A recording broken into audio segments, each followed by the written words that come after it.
Working പ്രൊഫഷണലാണ് എന്നുണ്ടെങ്കിൽ നിങ്ങളിൽ പല ആളുകളും നേരിടുന്ന ഒരു ഇഷ്യൂ ആണ് സാലറി തികയുന്നില്ല, അതുപോലെ തന്നെ ഫ്യൂച്ചറിലോട്ട് ഒരു രൂപ പോലും സേവ് ചെയ്ത് വെക്കാൻ പറ്റുന്നില്ല എന്നുള്ളൊരു ഇഷ്യൂ. അങ്ങനെയുള്ളവർക്കാണ് ഈ ഒരു വീഡിയോ മെയിൻലി ഫോക്കസ് ചെയ്യുന്നത്. അതായത് ഈ ഒരു വീഡിയോ ഞാൻ പറയാൻ പോകുന്നത് ഒരു റൂളിനെ കുറിച്ചാണ്. പല രീതിയിലുള്ള റൂൾസുകൾ ഉണ്ടെന്നുണ്ടെങ്കിലും ഈ ഒരു റൂളും കൂടി നിങ്ങൾക്കൊന്ന് ജസ്റ്റ് ചെയ്തു നോക്കാവുന്നതാണ്. അതായത് 75-15-10.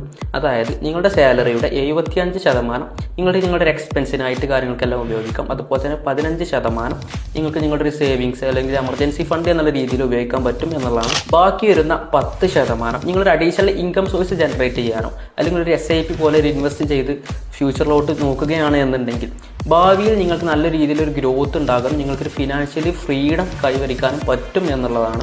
അപ്പോൾ അങ്ങനെയാണ് എന്നുണ്ടെങ്കിൽ നിങ്ങൾക്ക് ഈ രീതിയിൽ ചെയ്തു പോകാൻ പറ്റും എന്നുണ്ടെങ്കിൽ ഭാവിയിൽ നിങ്ങൾക്ക് എന്ത് ചെയ്യാൻ പറ്റും, നല്ലൊരു ഫിനാൻഷ്യലി ഫ്രീഡം ജനറേറ്റ് ചെയ്യാൻ പറ്റും എന്നുള്ളതാണ്. അപ്പോൾ ഇതുപോലത്തെ കൂടുതൽ ഇൻഫോർമേറ്റീവ് ആയിട്ടുള്ള വീഡിയോക്ക് ജസ്റ്റ് ഈ പേജ് ഒന്ന് ഫോളോ ചെയ്തോളൂ.